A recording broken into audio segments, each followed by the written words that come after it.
वास्तवमा यो हाम्रो प्रयास कोही पनि नेपालमा कोरोनाको कारणले वा कोरोना संक्रमित भएको अवस्थामा कसैले पनि ज्यान गुमाउनु नपरोस् भन्ने हाम्रो प्रयास। विभिन्न कारणहरूले असफल भएको छ र 2 जनाको निधन भएको छ। यद्यपि कोरोनाभन्दा अरू बिमारीहरूको जटिलताले निधन भएको हुन सक्छ, तर विश्व स्वास्थ्य सङ्गठनको मापदण्ड अनुसार जुनसुकै बिमारीले निधन भएको भए पनि यदि कोरोना संक्रमित भइसकेको अवस्था छ भने कोरोनाबाटै निधन भएको मान्नुपर्छ भन्ने कारणले हामीले त्यसलाई त्यसै रूपमा लिनुपर्दछ। उहाँहरूका शोक सन्तप्त परिवारजनमा म हार्दिक संवेदना व्यक्त गर्न चाहन्छु। कोरोनाबाट जो संक्रमित हुनुहुन्छ यो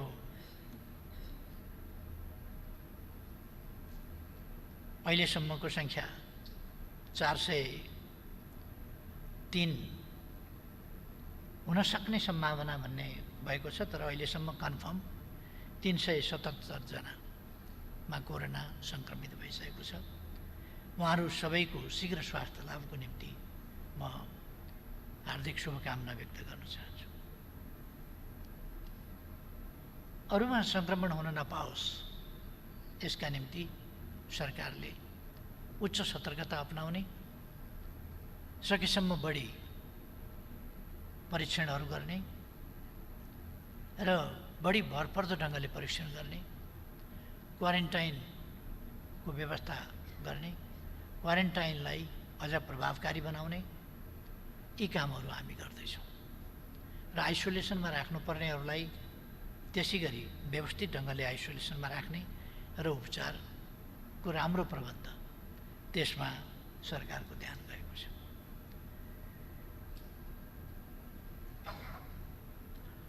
क्वारेन्टाइनको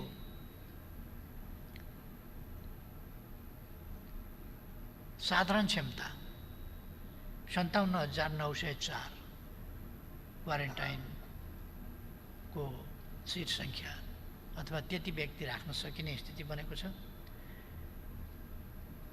तर यी अहिले ती ठाउँहरूमा मानिसहरू पनि नभएको, नराखिएको हुँदा तिनीहरूको गुणस्तर अलिक पर्याप्त गुणस्तर नभएको देखिन्छ। त्यसमा 30,000 सङ्ख्या अलिक गुणस्तरीय छ। त्यसमा पनि मानिसहरू त्यति ठुलो सङ्ख्यामा राखिएका छैनन्। त्यसकारण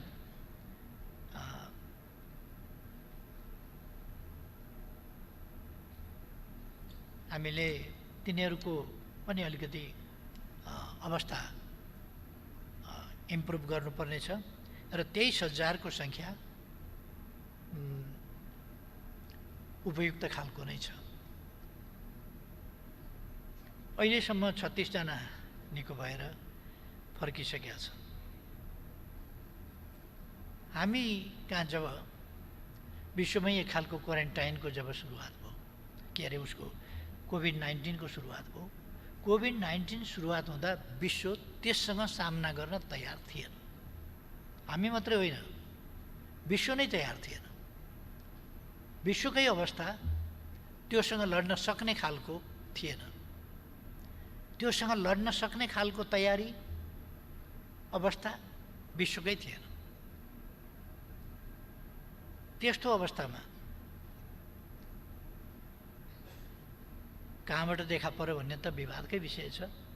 सामान्यतः अहिलेसम्म हामीले वुहानबाट फेला पर्यो भनेका छौँ। 31 डिसेम्बरमा वुहानबाट फेला पर्यो, त्यहाँबाट देखा पर्यो। र नेपालमा 23 जनवरीमा एकजना विद्यार्थीमा देखा पर्यो र त्यो छिटै सजिलोसँग निको पनि भयो। त्यसपछि अलिक समय निको कुनै बिमारी देखा परेन र पछि बिस्तारै देखा पर्दै जान थाल्यो र अहिलेसम्म पुग्दा 377 जनामा कन्फर्म देखिएको छ र यो सङ्ख्या अझै बढ्न सक्दैन भन्न सकिन्न। खास गरी बाहिरबाट आउने व्यक्तिहरू, यसका स्रोत भनेकै बाहिरबाट आउने व्यक्तिहरू र अधिकांश बाहिरबाट आउने व्यक्तिहरूमै देखिएको छ र बाहिरबाट आउनेले नै सार्ने हो। अहिलेसम्म भन्ने हो भने पनि बाहिरबाट आउने बाहेक कम्युनिटीमा सारेको बहुतै सानो सङ्ख्या, अत्यन्तै अल्प सङ्ख्यामा मात्रै कम्युनिटीमा सारेको देखिन्छ, नत्र भने बाहिरबाट सङ्क्रमित भएर आउनेहरूकै सङ्ख्या छ। अहिले भन्ने हो भने भारतबाट सङ्क्रमित भएर आउनेहरूको सङ्ख्या अत्यन्तै ठुलो छ र ती व्यक्तिहरूबाट कोही लुकेर बस्दिने, कोही पत्ता लाग्न गाह्रो हुने, कोही खुरुखुरु घर गइदिने, कोही समुदायमा मिसिएर बस्ने जस्ता कुराहरूले यो अवस्था अलिक गम्भीर बन्ने, त्यो समुदायमा सङ्क्रमण सर्ने, यस्ता खालका कुराहरू हुन सक्छन्। त्यसप्रति हामीले सजगता अपनाउनु पर्नेछ।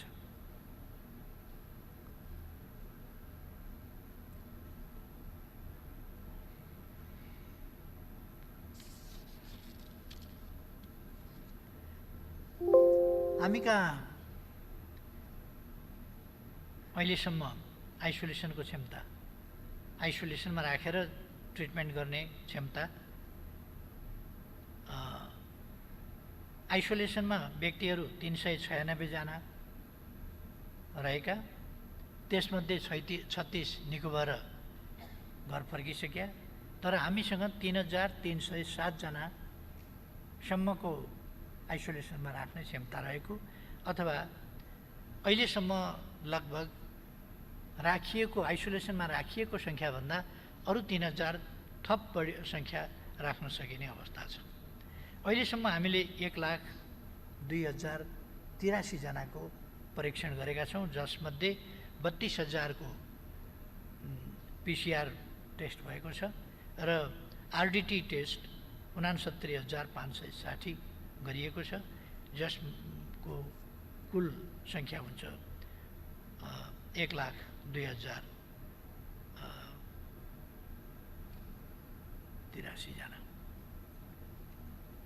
अहिलेसम्म सङ्क्रमणको स्थिति 34 जिल्लामा फैलिएको छ।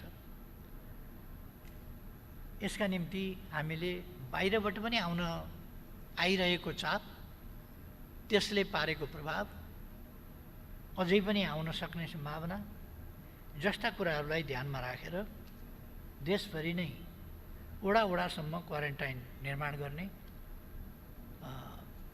काम अगाडि बढाएका छौँ र अहिलेसम्म हेर्दाखेरि वुहानबाट सङ्क्रमित भएर आएको अलिक नरम देखिएको थियो, इटालीबाट आएको पनि अलिक नरमै देखिएको थियो, दुबईबाट आएको पनि अलिक नरमै देखिएको थियो, तर भारतबाट आएको चाहिँ अलिक कडा भाइरस देखिएको छ।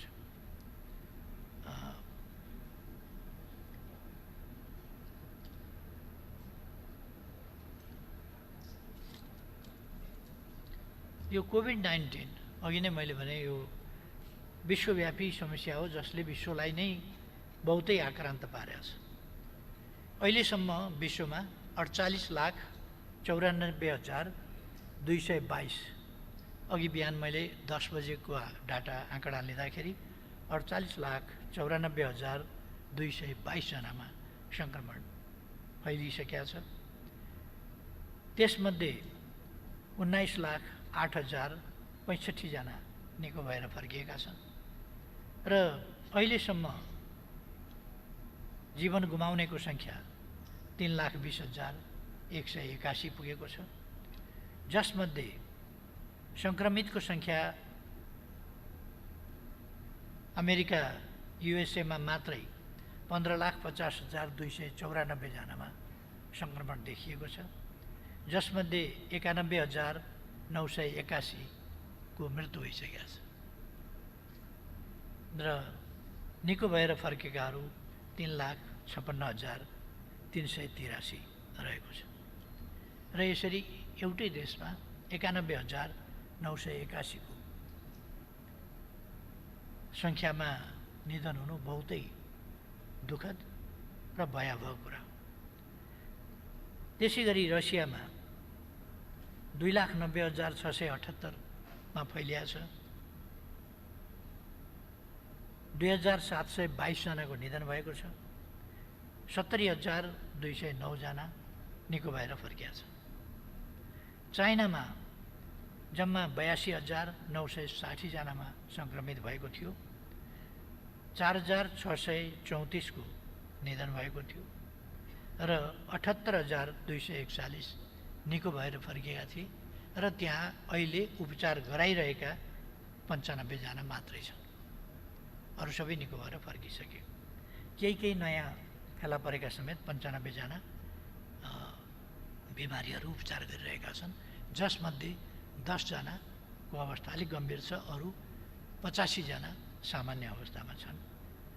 भारतमा 1,01,261 मा सङ्क्रमण भइसकेका छ, जसमा 3,164 जनाको निधन भइसकेका छ र 39,233 जना निको भएर फर्केका छन्।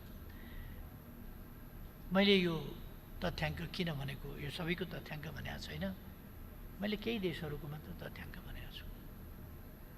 यसको अर्थ हो यस भाइरसले विश्वलाई हल्लाएको छ र मानव जातिको अस्तित्वमा खतरा पैदा गरेको छ। यस सम्बन्धी जानकार वैज्ञानिकहरू, स्वास्थ्यकर्मीहरू भन्ने गर्छन्, रिसर्चरहरूले भन्ने गर्छन् यो छिटै समाप्त हुन गाह्रो छ। अहिलेसम्म एउटा मात्रै देशले आफूलाई कोरोना मुक्त घोषणा गर्न सकेको छ। हामी पनि कोरोना मुक्त घोषणा गर्ने लक्ष्यका साथ अगाडि बढेका थियौँ, तर बाहिरबाट आउने क्रमलाई रोक्न सकिएन। जनताको अलिकति चेतनाको कारणले पनि रोक्न सकिएन, अलिकति जनप्रतिनिधिहरूको दबावको कारणले पनि रोक्न सकिएन, अलिकति सिमानामा आएर बस्नेहरूको कारणले पनि रोक्न सकिएन, जसले गर्दा हामी भयावह स्थितितर्फ जान पर्ने हो कि भन्ने खतरा छँदैछ। तर अहिलेसम्म पनि हाम्रो 377 जना भनेको रोक्न नसकिने स्थिति होइन, रोक्न सकिने स्थिति हो र हामीले कहाँबाट सर्यो, कोबाट सर्यो भन्ने कुरा पनि अहिलेसम्म ट्रेसिङ गर्न सकेका छौँ। त्यसकारण हामी यसलाई अझै पनि कन्ट्रोल गर्न सक्दछौँ, तर हामीले यसमा ध्यान दिनु, गम्भीरतापूर्वक ध्यान दिनु र रोक्ने प्रयासमा केन्द्रित हुनु र यस प्रयासमा सिङ्गो राष्ट्र एकजुट हुनु आवश्यक छ। लकडाउनको फलो जसले गरे, दुनियाँको हामीले हेऱ्यौँ भने जसले लकडाउनको परिपालना गरे तिनीहरूले तुरुन्तै रोक्न सके, जसले लकडाउनको अर्थ बुझेनन्, महत्त्व बुझेनन् अथवा त्यसलाई फलो गरेनन्, ती ठाउँहरूमा बहुतै गम्भीर समस्याहरू देखा पर्दै गए। हाम्रोमा पनि हामीले सुरुदेखि नै जब देखा पर्यो त्यस बेलादेखि हामीले चीनबाट विद्यार्थी ल्याउने कुरा गर्दादेखि हामीले, वुहानमा देखा पर्दादेखि हामीले यहाँ आफ्नो तयारी सुरु गऱ्यौँ।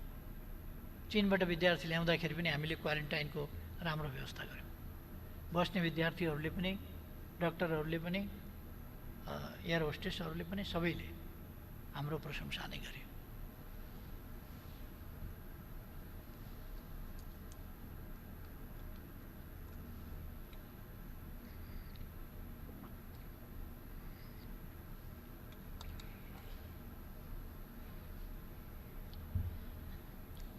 क्वारेन्टाइनको हामीले महत्त्व बुझ्यौँ र क्वारेन्टाइनमा बस्ने र जब नेपालमा प्रवेश गर्यो भनेपछि हामीले लकडाउनको बाटो अलिकति सङ्ख्या हुने बित्तिकै, 2-4 हुने बित्तिकै, 2-3 जनामा देखा पर्ने बित्तिकै हामीले लकडाउन सुरु गऱ्यौँ। त्यसले गर्दा फैलिन पाएन लामो समय, पछि बिस्तारै फैलिँदै गयो। नेपाली जनताले आम रूपमा देखाएको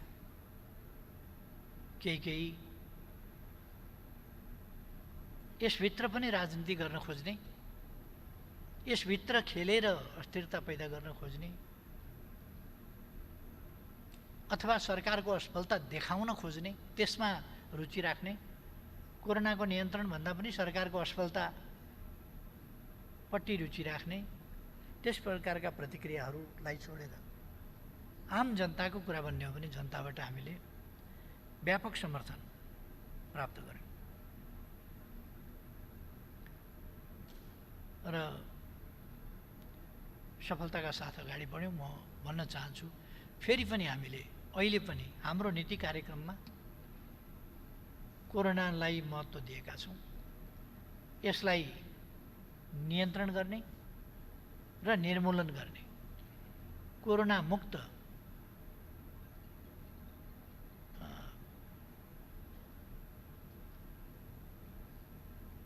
नेपाल हाम्रो पहिलो प्राथमिकता भएको छ।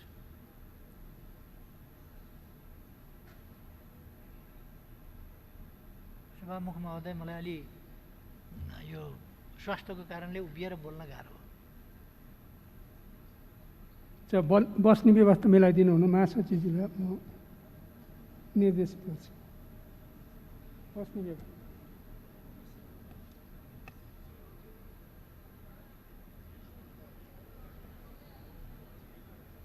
यहाँबाट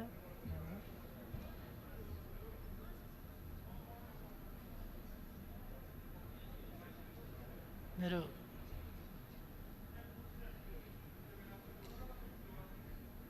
तलबाट सहज हुन्छ त?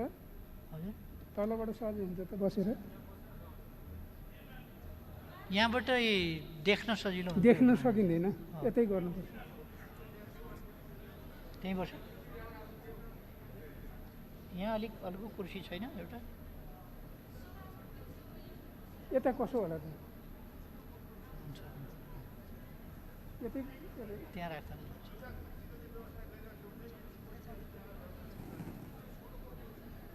कुर्सी चेन्ज गर्ने। गुड।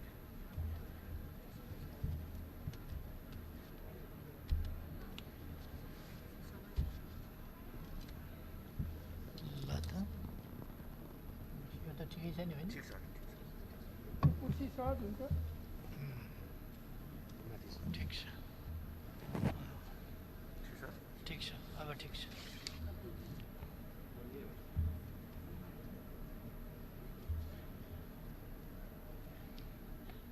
सम्माननीय सभामुख महोदय, सभामुखज्यूलाई बिचमा अलिकति इन्टरप्ट गर्नु परेकोमा क्षमा प्रार्थी छु। मेरो त्यो अपरेसनको कारणले खुट्टामा अलिकति समस्या भएको हुनाले उभिन गाह्रो परेको हो लामो समय।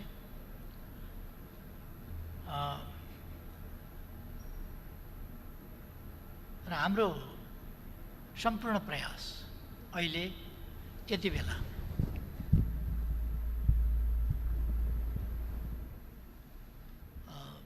कोरोना भाइरस मुक्त देश बनाउने कुरासँग केन्द्रित छ। यति बेला पनि यसभन्दा पछि पनि नीति कार्यक्रममा पनि उल्लेख भएको छ, हाम्रो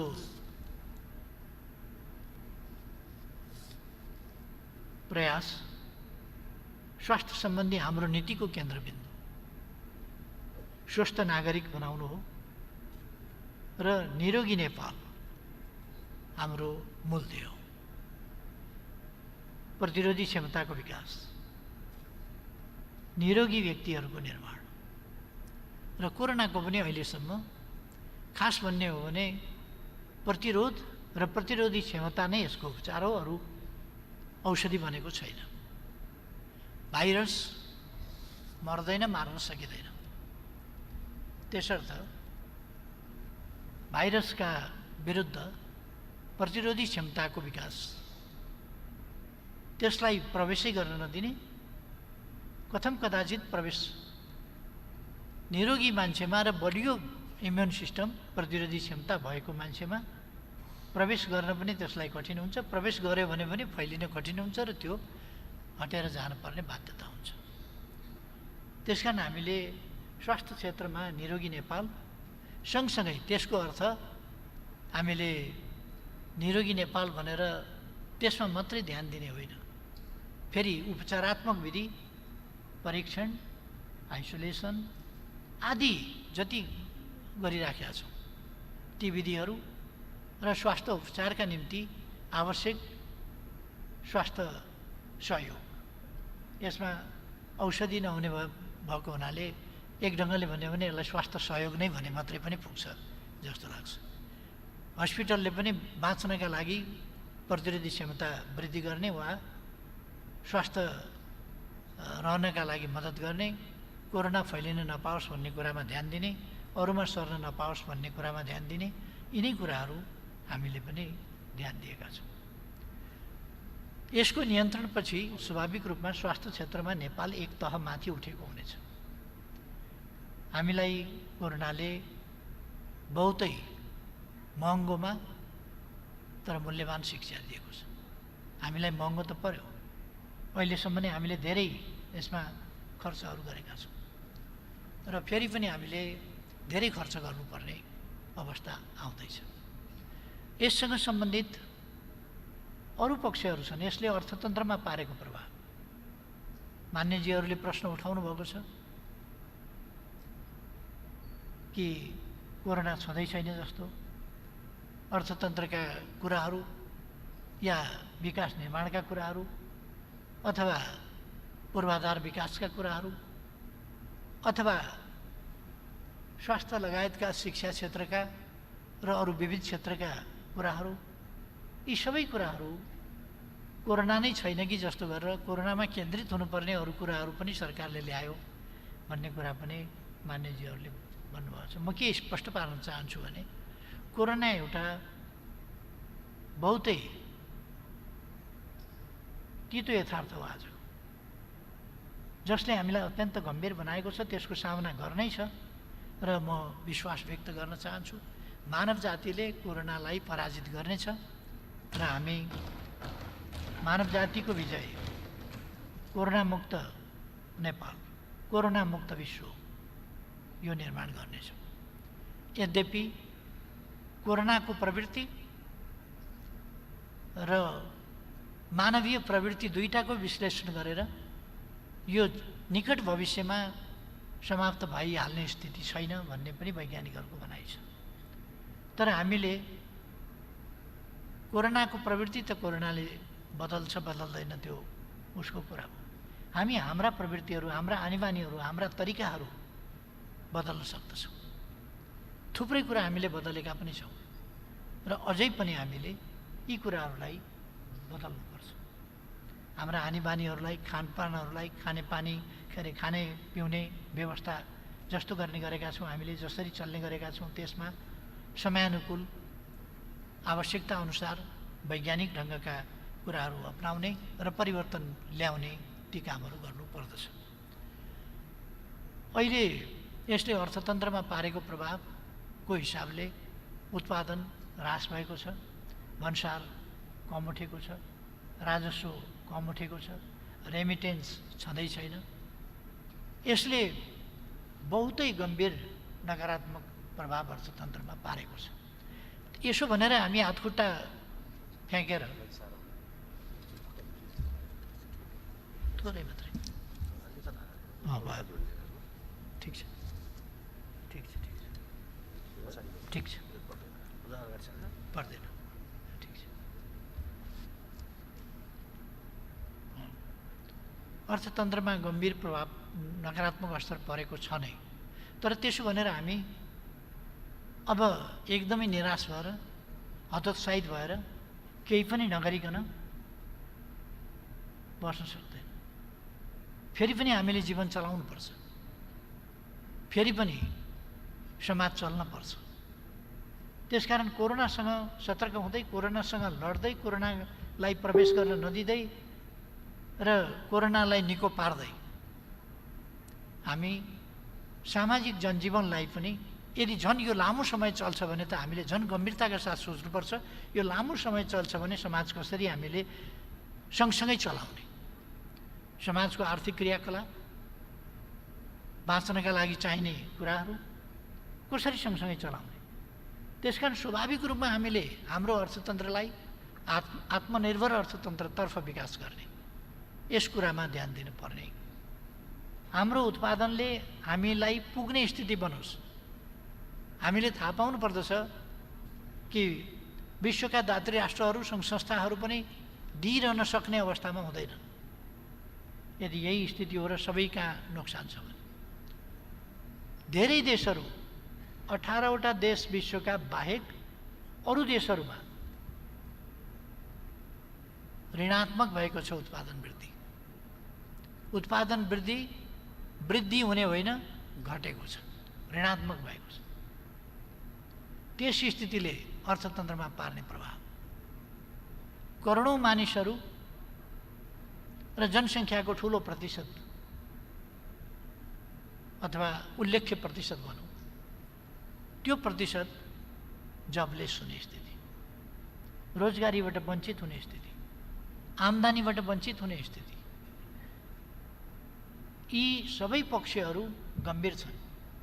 त्यसो भएपछि हामीले हाम्रा कृषि क्षेत्रमा, अरू क्षेत्रमा यो उत्पादन कसरी बढाउने, उपभोग्य वस्तुहरूको उपलब्धता कसरी गराउने, कमसेकम हामीलाई बाँच्नका लागि पनि दाल, चामल, तरकारी, नुन जस्ता कुराहरू त अनिवार्य चाहिन्छ। त्यही न्यूनतम कुरा पनि भोलि कसरी उपलब्ध गराउने भन्ने कुरातर्फ पनि हामी गम्भीर हुन जरुरी छ। खाद्य पदार्थ जुनसुकै होस् त्यो कमसेकम बाँच्नका लागि खान पर्ने र त्यसमा कतिपय अत्यावश्यक खानेकुराका कम्पोनेन्टहरू अनिवार्य हुनुपर्ने, त्यस स्थितिलाई ध्यानमा राखेर नै हामी आफ्ना आर्थिक क्रियाकलापहरू सञ्चालन गर्ने, जसबाट सामाजिक जीवन पनि चल्न सक्दछ। त्यसै अनुसार अहिले नीति कार्यक्रममा थुप्रै कुराहरू उल्लेख भएका छन्।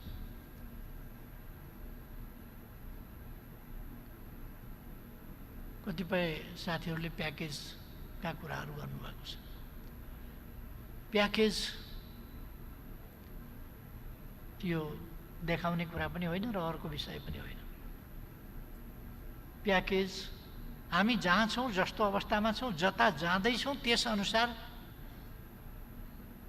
अर्थतन्त्रको सम्बन्धमा, आर्थिक हिसाबले गर्नुपर्ने कामहरूको सन्दर्भमा त्यसअनुसार नै हाम्रा नीतिहरू र हाम्रा व्यवहारहरू निर्देशित हुनुपर्दछ। त्यसकारण हामी जनतासँग कुनै प्रकारको छलछामको व्यवहार गर्न सक्दैनौँ। भन्ने एउटा, देखाउने एउटा, गर्ने अर्को, त्यस्तो गर्न सक्दैनौँ, गर्न हुँदैन। हामीले यथार्थ चित्रण जनताका सामु राख्नुपर्दछ र प्याकेज प्रस्तुत गर्दा राम्रो हिसाब किताबका साथ त्यसरी प्याकेज प्रस्तुत गर्नुपर्दछ, जो सस्टेनेबल हुन सकोस्, जो राज्यले पनि धान्न सक्ने हुन सकोस्, जो स्रोत आधारित हुन सकोस्, ती कामहरूलाई हामीले गर्नुपर्दछ। त्यसकारण हामीले भनेका छौँ, जो बेरोजगार भएका छन्, जसको आम्दानी रोजगारी गुमेको कारणले समाप्त भएको छ, त्यस्तो मानिसहरूलाई सम्भव हुन्छ भने सम्भव हुनेसम्म रोजगारीका अवसरहरू उपलब्ध गराउनुपर्छ। रोजगारीका अवसर उपलब्ध गराउने, उसको कमाईबाट आम्दानी सुनिश्चित गर्ने बाटो सबभन्दा दिगो बाटो हो, जसले समाज चलाउनका निम्ति पनि, निजको जीवन, निजको परिवार चलाउनका निम्ति पनि, देशको अर्थतन्त्रलाई कमजोर हुन नदिनका निम्ति पनि यो आवश्यक छ। त्यसकारण हामी त्यस बाटोमा नै जान खोजिरहेका छौँ। गरिबलाई, जसको केही छैन अथवा सहारा छैन अथवा कुनै देखभाल गर्ने कोही अभिभावक छैन अथवा शारीरिक रूपले अशक्त अपाङ्ग छ या सुस्त मनस्थितिको स्थितिमा छ, काम गर्न पनि सक्दैन, त्यस्तो मानिसहरूसँग हामीले श्रमको अपेक्षा गर्न सक्दैनौँ। वार्धक्यको हिसाबले श्रमको अपेक्षा गर्न सक्दैनौँ भने उहाँहरूको जिम्मा फेरि सरकारले बिना शर्त लिनुपर्ने हुन्छ। यसका निम्ति पनि सरकारले सोचेको छ। त्यसकारण म साथीहरूलाई, मान्यज्यूहरूलाई आग्रह गर्न चाहन्छु, हामी यी सबै कुराहरूको प्रबन्ध गरिरहेका छौँ र आगामी दिनमा छिटै नै हामी यस्ता प्रबन्धहरूतर्फ पनि अगाडि बढ्नेछौँ।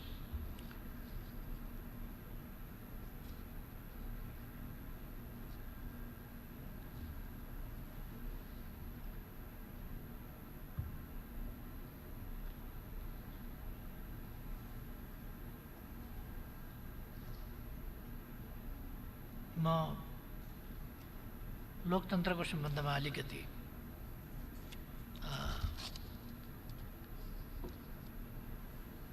भन्न चाहन्छु। लोकतन्त्रको सम्बन्धमा चर्चा गर्दा हामीले यो 7 दशकभन्दा लामो समयदेखि सङ्घर्ष गरेर लोकतन्त्र ल्यायौँ। ती उपलब्धिहरूको निष्कर्षको रूपमा हामीले संविधान ल्यायौँ। संविधान कार्यान्वयन गर्न निर्वाचन गरायौँ, सङ्घीय संरचनाहरू बनायौँ, स्थानीय तहहरू बनायौँ, संविधान बमोजिम नयाँ कानुनहरूको निर्माण अथवा पुराना कानुनहरूको संशोधन गऱ्यौँ। राजनीतिक संरचना मात्रै बनाएनौँ हामीले, त्यसका निम्ति भौतिक संरचनाहरू पनि निर्माण गऱ्यौँ र सङ्घीयतालाई बाटोमा ल्यायौँ। यो कष्टपूर्ण, लामो, बलिदानपूर्ण सङ्घर्षको उपज हो अहिलेको स्थिति। र यस स्थितिमा देशलाई ल्याइ पुर्याउन जीवन बलिदान गर्नुहुने शहीदहरूप्रति श्रद्धासुमन अर्पण गर्न चाहन्छु। घाइतेहरूको उपचारको प्रबन्ध सरकारले गराउनेछ, त्यो नीति कार्यक्रमले पनि बोलेको छ। त्यसभन्दा अगाडि पनि मैले समय समयमा बोलेको छु। म मान्यज्यूहरूसँग आग्रह गर्न चाहन्छु, जुनसुकै आन्दोलन होस्, ती आन्दोलनहरूबाट जो राष्ट्रियताका लागि, लोकतन्त्रका लागि, तानाशाहीको विरुद्ध अथवा जनजीविकाका सङ्घर्षहरूमा, अधिकार प्राप्तिका विभिन्न ढङ्गका लडाइँहरूमा भएका घाइतेहरूको उपचार, यदि त्यस्तो घाइतेहरू छन्, बिरामीहरू छन्, थप उपचार आवश्यक छ भने त्यो जिल्ला कार्यालय मार्फत, जिल्ला प्रशासन मार्फत जानकारी गराउन, त्यस्तो सम्पर्कमा आएको घाइतेहरूलाई उपचारको व्यवस्था हुन्छ सरकारबाट भन्ने कुरा अवगत गराइदिन म मान्यज्यूहरूमा पनि आग्रह गर्न चाहन्छु। उहाँहरूको शीघ्र स्वास्थ्य लाभको कामना गर्न चाहन्छु र जसले त्याग गर्नुभएको छ, बलिदान गर्नुभएको छ, दुःख कष्ट उठाउनु भएको छ, त्यसका निम्ति म उहाँहरूप्रति एउटा उहाँहरूका कष्टमा वेदना सेयर गर्न चाहन्छु र उहाँहरूको सम्बन्धमा केही गर्नुपर्छ भने त्यसमा पनि सरकार तयार रहन्छ। हालांकि यति बेला हामी कोरोनाका विरुद्ध लड्दैछौँ र कोरोनाका विरुद्ध सम्पूर्ण शक्ति केन्द्रित गरिरहेका छौँ, तर यसको अर्थ हामी अरू केही पनि गर्दैनौँ भन्ने होइन, अरू पनि कामहरू गर्छौँ। हाम्रो सामर्थ्य अलिकति घटेको छ कोरोनाले गर्दा, उत्पादन घटेको छ, आम्दानी घटेको छ, आवश्यकताहरू बढेका छन्, स्वाभाविक हो। यस यथार्थमा उभिएर नै हामीले कामहरू अगाडि बढाउने हो, चाहे सामाजिक उत्तरदायित्वका काम हुन् अथवा अरू विकास निर्माणका काम हुन्। यो दुईटै कुराहरू, सामाजिक उत्तरदायित्वका काम, विकास निर्माणका काममा हाम्रो यथार्थ परिस्थिति अनुसार नै हामी गर्नेछौँ।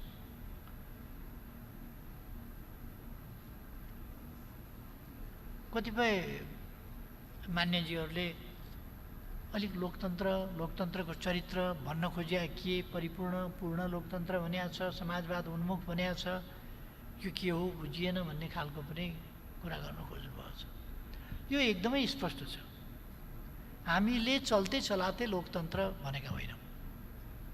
पोलिटिकल फ्रिडमवाला, पोलिटिकल फ्रिडम भएपछि पुग्यो अथवा जनताको समग्र जीवनसँग सम्बन्धित नरहेको, स्वतन्त्रताका हकहरूसँग मात्रै सम्बन्धित रहेको त्यस्तो लोकतन्त्रको मात्रै कुरा गरे होइन। हामीले जनताको जीवनसँग समग्र रूपमा सम्पूर्ण पक्षहरूमा सम्बन्धित रहेको लोकतन्त्रको कुरा गरे हौँ। हामीले बोल्ने, या सम्पत्तिमाथिको अधिकार अथवा राजनीतिक हक अधिकारहरू, पार्टी खोल्न पाउने अधिकार, चुनाव लड्न पाउने अधिकार, पक्ष प्रतिपक्ष हुन पाउने अधिकार मात्रै खोजेका होइनौँ। हामीले प्रेस स्वतन्त्रता, पूर्ण प्रेस स्वतन्त्रता, पूर्ण माथि पनि प्लस प्रेस स्वतन्त्रता भए पुग्छ भन्न खोजेका होइनौँ। जनताको जीवनका समग्र पक्षहरूमा सकारात्मक प्रभाव ल्याउने जनताको लोकतन्त्र खोजेका हौँ, सम्भ्रान्त लोकतन्त्र होइन।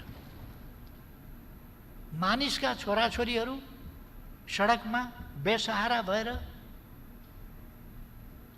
जीवन जिउनका लागि कुकुरसँग लडाईँ गरेर फोहोरको ढुङ्गुरमा खाना खोजेर खानुपर्ने, सडक बालबालिका भएर कुद्न पर्ने, प्रशस्त वाक स्वतन्त्रता हुने डेमोक्रेसीको वास्तविक अर्थमा कति महत्त्व हुन्छ। मान्छेको छोराछोरी सडक बालबालिका भएर, बेवारिसे भएर, अभिभावक विहीन भएर, राज्य उसको अभिभावक होइन, त्यस्तो अवस्थामा हामी लोकतन्त्रका कुरा गर्छौँ भने त्यो लोकतन्त्र कस्तो हुन्छ? बुढाबुढीहरू सडकमा अलपत्र परेका छन्, जिउभरि घाउ भएको छ, अनि घावै घाउ भएर बेसहारा बेहाल सडकको पेटीमा पसारिएका छन्, झिँगा भन्किएका छन्, कागले आएर ठुङ्गिराखेको छ। हाम्रा अग्रजहरू, हाम्रा ज्येष्ठ नागरिकहरूको अवस्था त्यो छ। कोही अलिकति मानसिक सन्तुलन घुमेपछि अलपत्रसँगले सडकमा फालिएको छ। त्यस्तो अवस्थामा हामी डेमोक्रेसी भनिरहन्छौँ, मानवाधिकारका कुरा गरिरहन्छौँ। मान्छे बाँच्नका लागि तडपिएर टोकरी लिएर भिख मङ्गा भएर सडकमा हिँडिरहेको छ, हामी हेरिरहन्छौँ र लोकतन्त्रका गफ मात्रै गर्छौँ भने त्यस्तो लोकतन्त्र के हुन्छ? त्यसकारण अहिलेको सरकारले बनेको 2 वर्षभित्र सडक बालबालिका मुक्त गरेको छ। मानव अधिकारको जगदेखि, मान्छे हुनुका अधिकारको जगदेखि, सरकारको जिम्मेवारीको जगदेखि हामीले काम थालेका छौँ। टुप्पो टुप्पोमा मात्रै होइन, सर्फेसियल डेमोक्रेसी होइन। त्यसकारण हामीले भनेका हौँ परिपूर्ण डेमोक्रेसी, कम्प्रेहेन्सिभ डेमोक्रेसी, सम्पूर्ण क्षेत्र समेटेको डेमोक्रेसी, पूर्ण लोकतन्त्र हामीले भनेका हौँ। जुन लोकतन्त्रले, मैले भन्ने गरेको छु कि जुन लोकतन्त्रले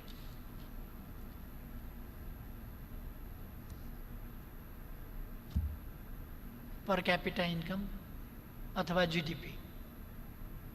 जिडिपी नापेर हामी यहाँ पुगेका छौँ भन्ने, तर बालबालिका सडकमा कुकुरसँग लडाईँ गरेर खानेकुरा खोजेर बाँच्ने कोसिस गरिरहेका छौँ।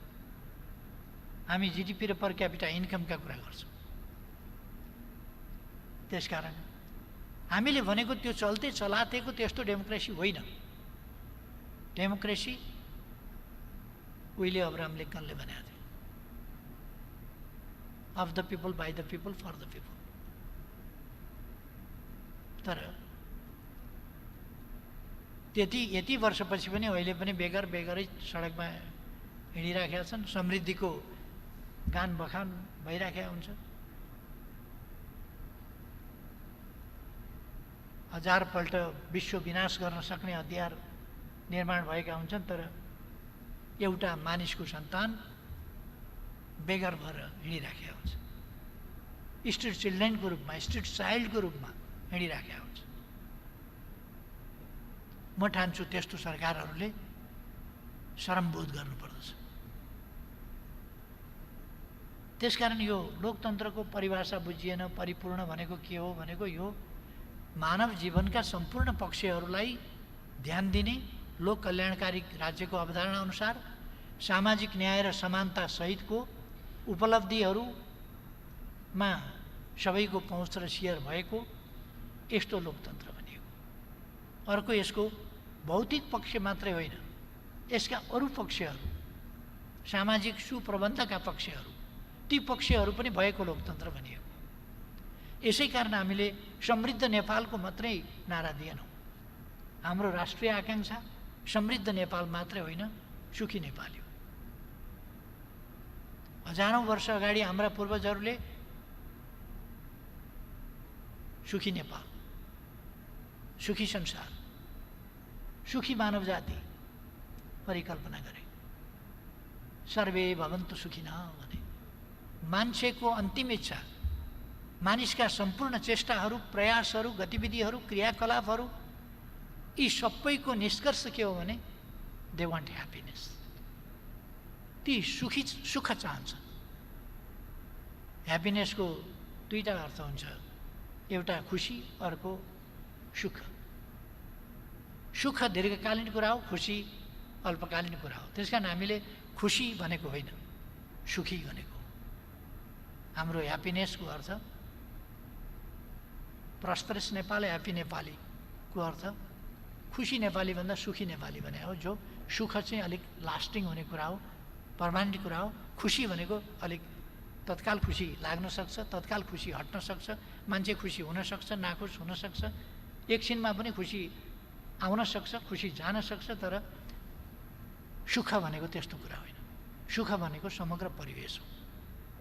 त्यस कारण हामीले भनेको डेमोक्रेसी सुख सहितको, सुख सहित भनेको लोकतान्त्रिक प्रणाली, लोकतान्त्रिक हक अधिकार, स्वतन्त्रताका हक अधिकार सहित।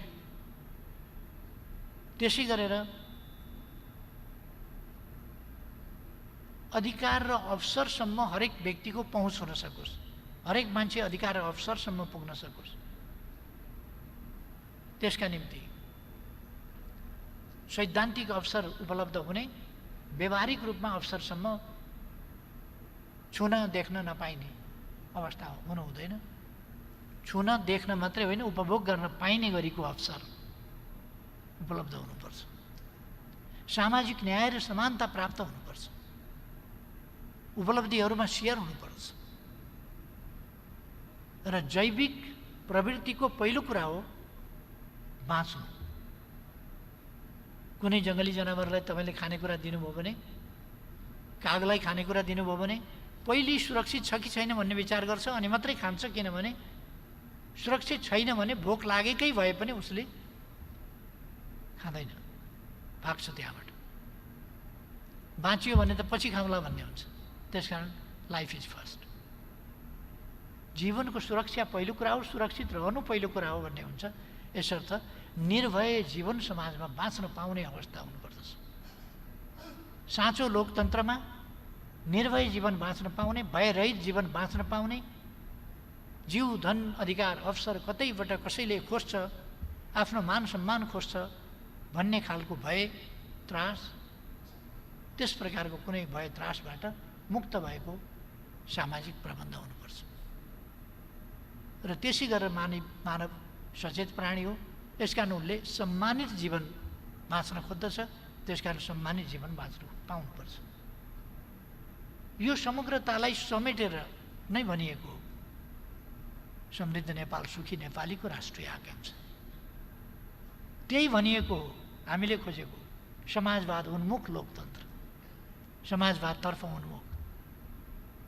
यसमा दुविधा हुनुपर्ने कारण छैन। थियो भने पनि अब नराख्न म मान्यजीहरूलाई आग्रह गर्न चाहन्छु, साथीहरूलाई आग्रह गर्न चाहन्छु।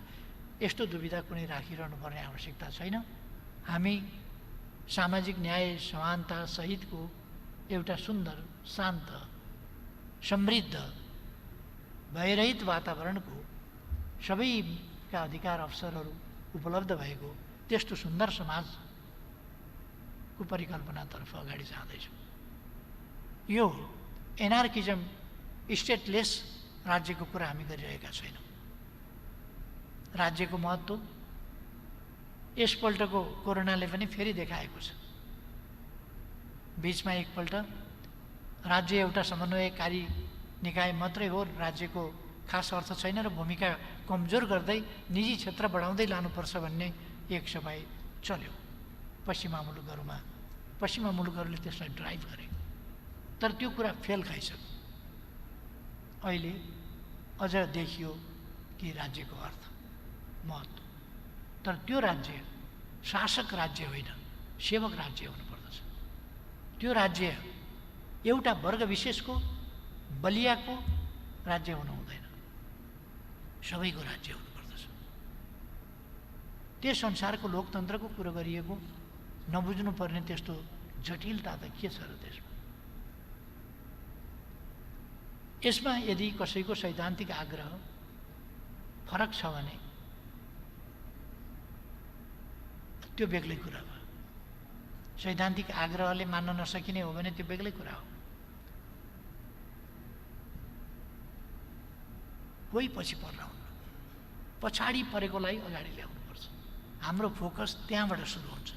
त्यसकारण मैले भने जिडिपी पर क्यापिटा इन्कमबाट होइन, ह्याप्पिनेस इन्डेक्स, डेभलपमेन्ट इन्डेक्स, समग्र मानवीय आवश्यकता आकाङ्क्षाहरूको मूल्य र मानमा त्यसलाई हेर्नुपर्छ। आज दुनियाँ त्यस दिशातर्फ विकास हुँदैछ।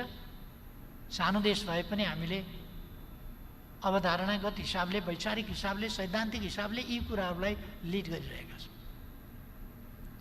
त्यसकारण यसमा चिन्तित हुनुपर्ने होइन, खुसी हुनुपर्ने अवस्था छ।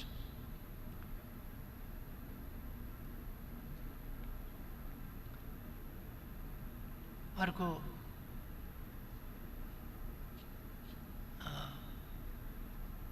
यो नयाँ नक्सा प्रकाशित गरेको लिम्पिया दुराली पुलेक र कालापानीको सम्बन्धमा आवाज उठाएको आदि प्रश्नहरूको प्रसङ्गमा हो या अरू प्रसङ्गमा हो, यो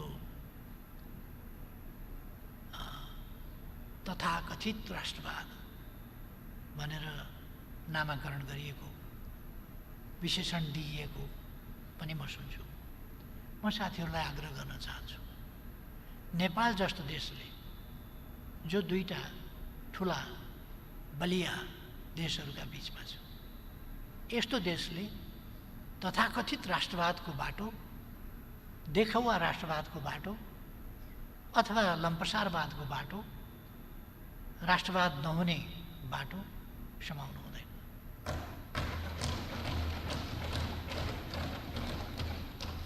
यथार्थमा भन्दाखेरि राणा शासनको समाप्तिको लगत्तै पछिदेखि उत्तरी चेकपोस्टमा लगेर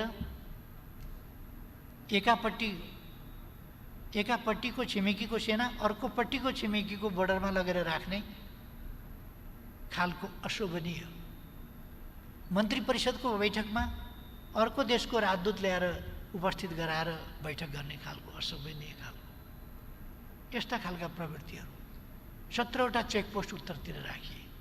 राष्ट्रियता कमजोर हुने, हाम्रो स्वाभिमान झुक्ने, हामी निहुरने, हामीले स्वाधीनताको एहसास गर्न त के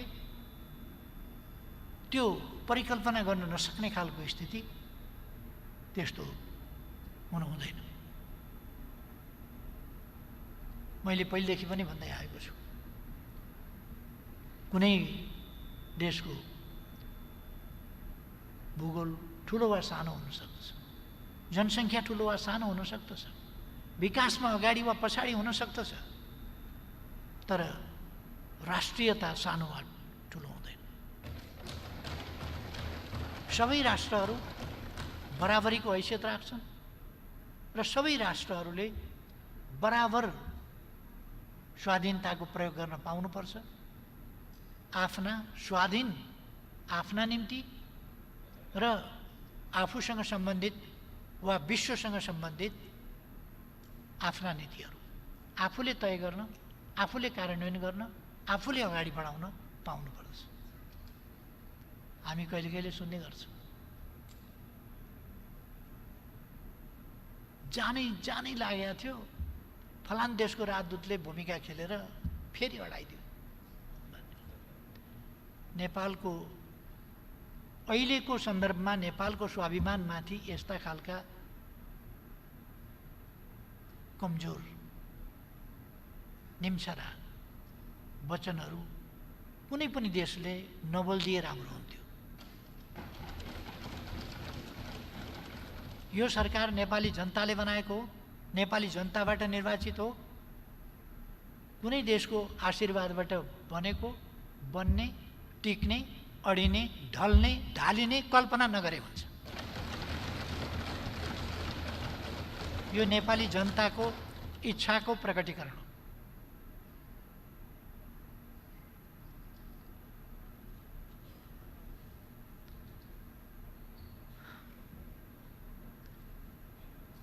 एकजना एउटा सन्दर्भ चाहिँ मैले सम्झाउनु पर्छ कि जस्तो लाग्छ। नेभिल च्याम्बरलेनलाई हटाएर चर्चिल प्रधानमन्त्री हुनुभन्दा अगाडि च्याम्बरलेनलाई हटाउने सन्दर्भमा ब्रिटिस पार्लियामेन्टमा अति भयो, इनफ इनफ नारा लाग्यो।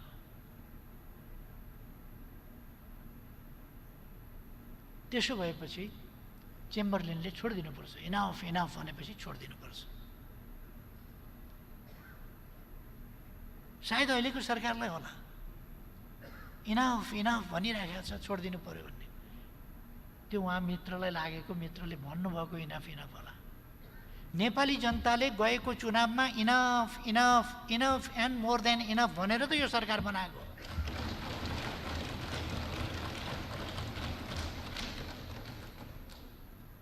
त्यसकारण कुनै भ्रम नरहोस्, म आग्रह गर्न चाहन्छु, इनफ नभनिकन त बनाएको होइन नि। किन यो पर्मानेन्ट सरकार बनाइयो? त्यसकारण यो जनादेशबाट आएको हो, जनादेशलाई कदर गर्छ।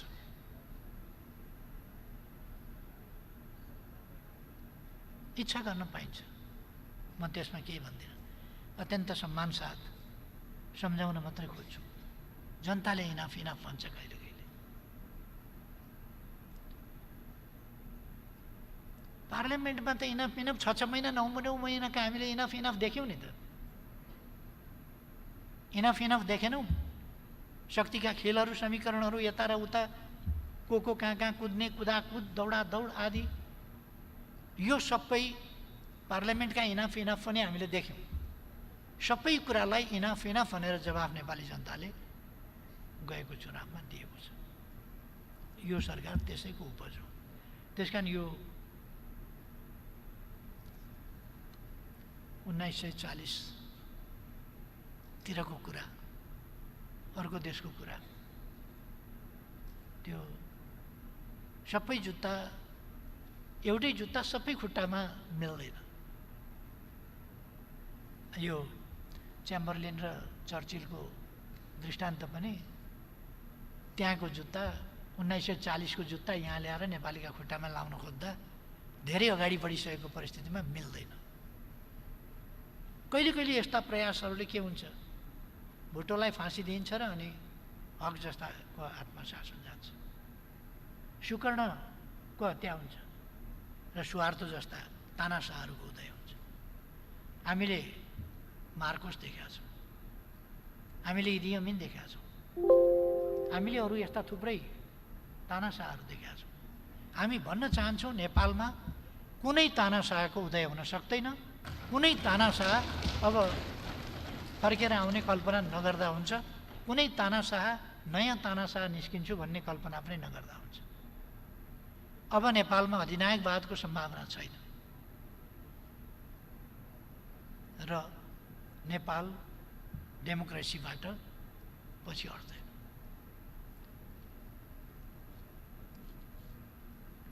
सुशासन कायम गर्ने सन्दर्भमा, भ्रष्टाचार नियन्त्रणको सन्दर्भमा,